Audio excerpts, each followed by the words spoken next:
leben und möglichst den ganzen Tag in diesen Szenen verankert bleiben.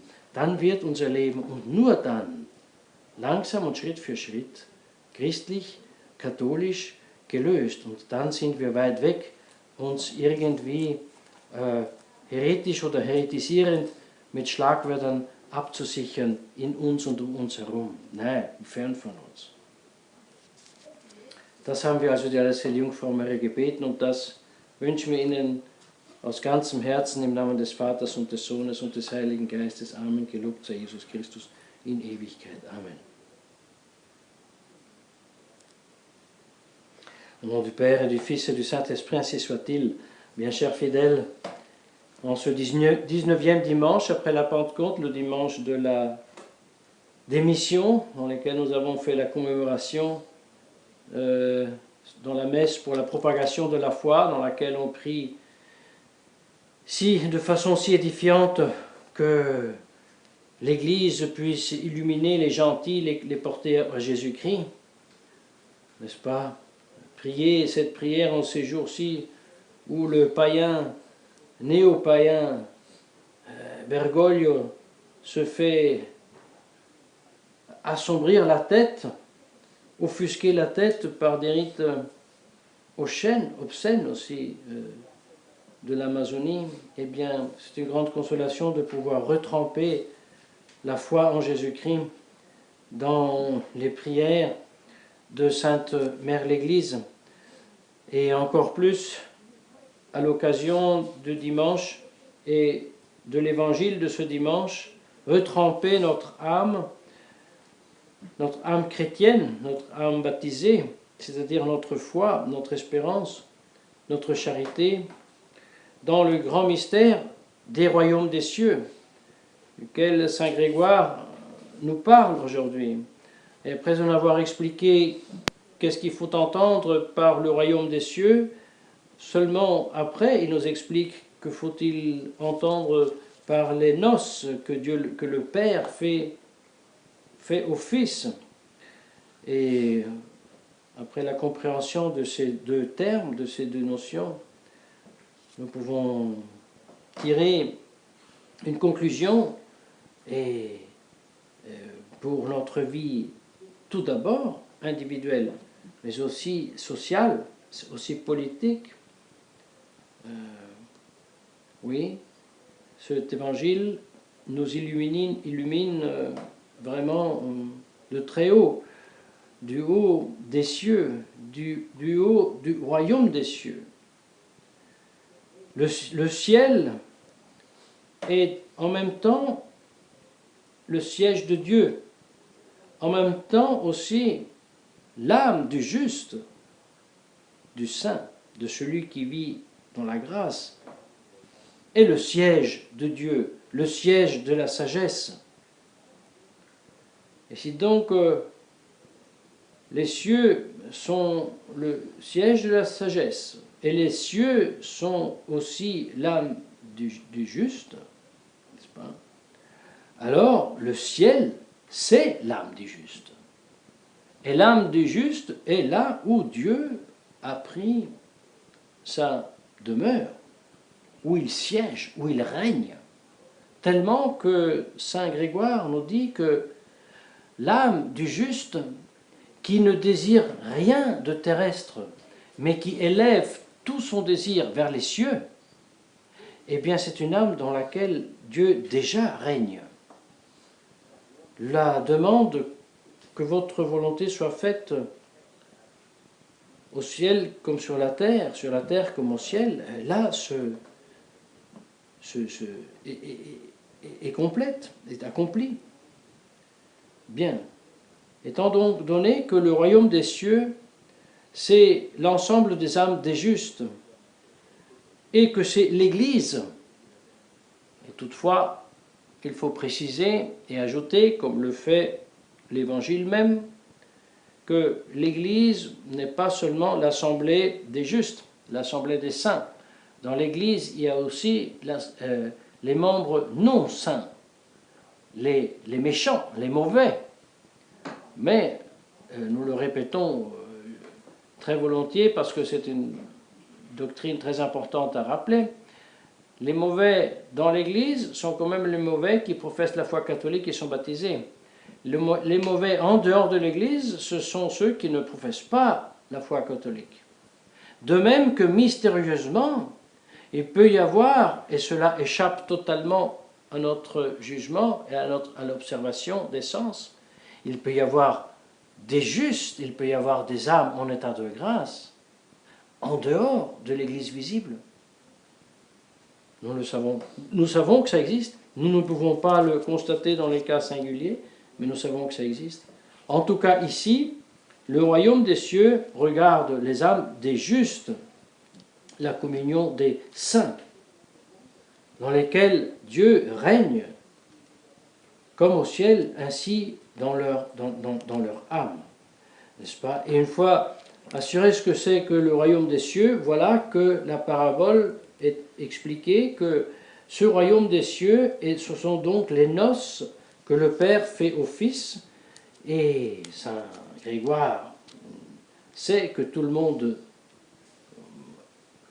devine que le Père c'est Dieu le Père, et le Fils c'est Dieu le Fils, le Fils du roi, et les noces, dit-il, sont d'une part les noces entre la nature humaine et la nature divine, qui se célèbrent au moment de l'incarnation dans le très saint et pur sein de la très sainte Vierge Marie. Mais, ajoute Saint Grégoire, le danger de confondre nature et personne fait si que, tandis qu'en Jésus-Christ, il y a deux natures qui restent distinctes, si nous confondons les natures avec les personnes, nous finissons par dire qu'en Jésus-Christ, il y a deux personnes. Et alors nous sommes dans l'hérésie de Nestorius. Que Dieu nous garde, dit-il. C'est pour cette raison, dit-il, il vaut mieux voir les noces que le Père fait à son Fils, non tant dans l'union entre la nature humaine et divine, dans la personne deuxième de la Sainte Trinité, au moment de l'incarnation, mais de voir l'union du Verbe incarné avec son Église, avec les saints, avec les âmes des justes. Parce que les âmes des justes sont parties de cette nature humaine du Christ, non pas des parties physiques, bien sûr, mais réellement des parties mystiques, dans ce sens que toute la sainteté de Sainte Thérèse de l'Enfant Jésus, du Saint Curé d'Ars, de Sainte Jeanne d'Arc, de tous les saints, leur sainteté, et même leur sainteté individuelle, elle est une participation à la sainteté de Jésus-Christ. C'est très mystérieux, mais c'est le mystère du corps mystique.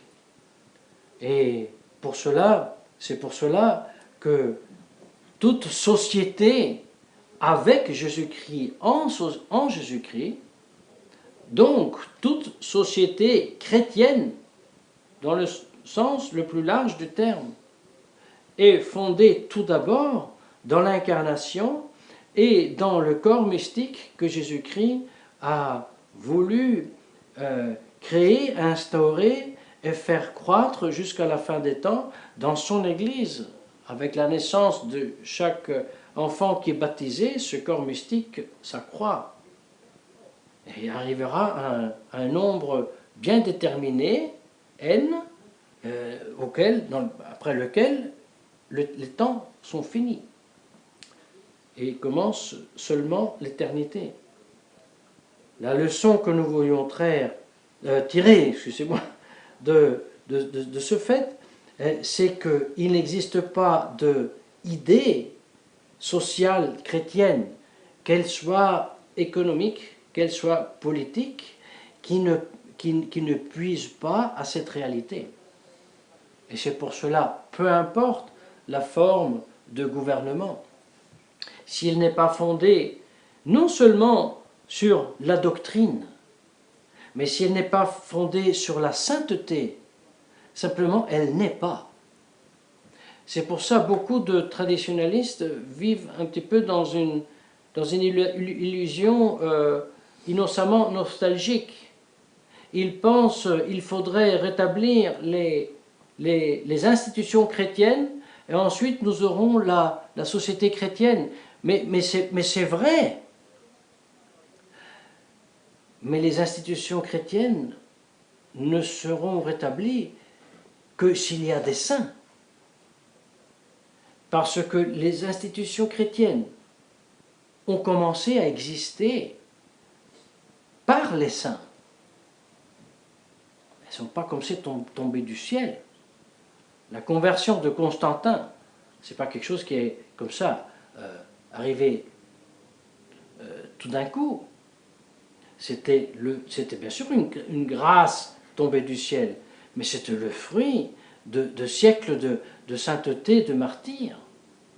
La même chose se dit des institutions chrétiennes ensuite proprement dites. Saint Grégoire le Grand, pape, a subi une vie incroyable de sainteté pour pouvoir jeter la base des états pontificaux, pour dire.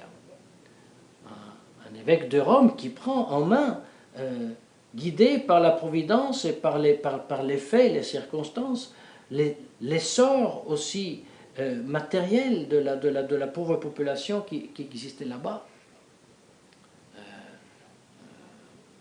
Les Longobards, enfin toutes les situations des temps des invasions barbares, etc. Mais ceci pour dire, c'est la sainteté qui a porté aux institutions chrétiennes. Ce n'est pas les institutions chrétiennes qui ont porté à la sainteté. Les institutions chrétiennes, une fois qu'elles sont, oui, favorisent la sainteté. Mais, encore une fois, tirons la conclusion de tout ce bref mais tellement important enseignement de ce dimanche, qu'il faut rechercher tout d'abord le royaume des cieux et la sainteté, et tout le reste viendra après.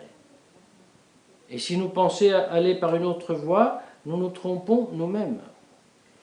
Et c'est malheureusement le moindre qu'on puisse dire, l'erreur de l'écuménisme, l'erreur de la liberté religieuse.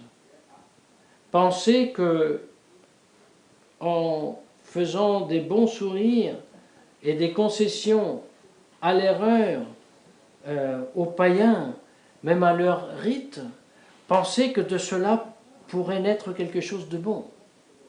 Le moindre qu'on puisse dire et qu'on doit dire, c'est que c'est une grande erreur, une grande illusion.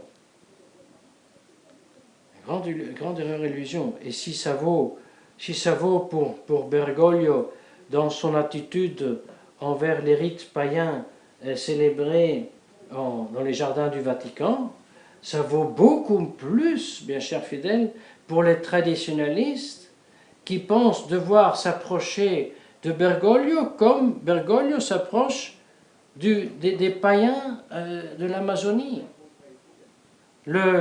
L'analogie est parfaite, mes chers fidèles, parce que Bergoglio n'est pas du tout catholique, comme ne le sont pas les pauvres gens là de l'Amazonie. Ils sont peut-être beaucoup plus en bonne foi, mais enfin, là, on pénètre dans un champ très délicat et nous ne voulons pas le faire. Mais quelle illusion penser devoir faire partie de l'Église conciliaire pour porter l'Église conciliaire à la tradition. Alors je dois être d'abord pécheur, je vais avec les pécheurs pour ensuite leur dire nous nous convertissons à Jésus-Christ. Alors pour convertir pour le voleur, alors je me fais tout d'abord voleur, parce que quand je suis voleur avec lui, nous avons cohésion. Et ensuite je lui dis maintenant nous allons arrêter de voler, nous allons avec Jésus-Christ. Mais c'est absurde. Mais pourquoi cette absurdité? Parce qu'on a perdu de vue la primauté et la beauté aussi de la sainteté en Jésus-Christ.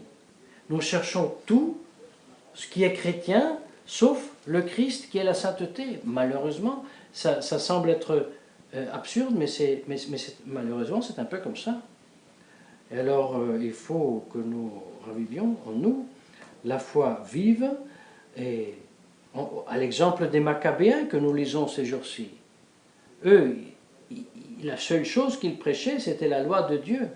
Et l'armée qu'ils ont réussi à mettre sur pied, ils l'ont mis sur pied, dit la Sainte Écriture, courant les maisons et en leur prêchant que Dieu existe, qu'il est bon, qu'il est bénigne et qu'il nous donne le salut éternel si nous faisons pénitence. Voilà le cri de guerre des Maccabéens. Avec cela, ils ont mis sur pied une armée, ils ont vaincu le mondialisme de l'époque. Et, chers frères et sœurs, c'est ce que nous devons faire nous aussi. Nous devons tout d'abord raviver en nous une vive foi, espérance et charité en Jésus-Christ. Par les prières quotidiennes, susciter en nous un vif espoir et désir du ciel. Vous savez, c'est pas facile, hein. Ne désirez rien sur terre et désirez actuellement seulement le ciel, afin que Dieu règne en nous. Et ensuite, nous pouvons être bien certains que si Dieu veut, nous faisons comme les Maccabéens, nous faisons comme Sainte Jeanne d'Arc, nous ferons aussi la guerre. Que la très sainte Vierge Marie nous vienne en aide, au nom du Père et du Fils et du Saint-Esprit, ainsi soit.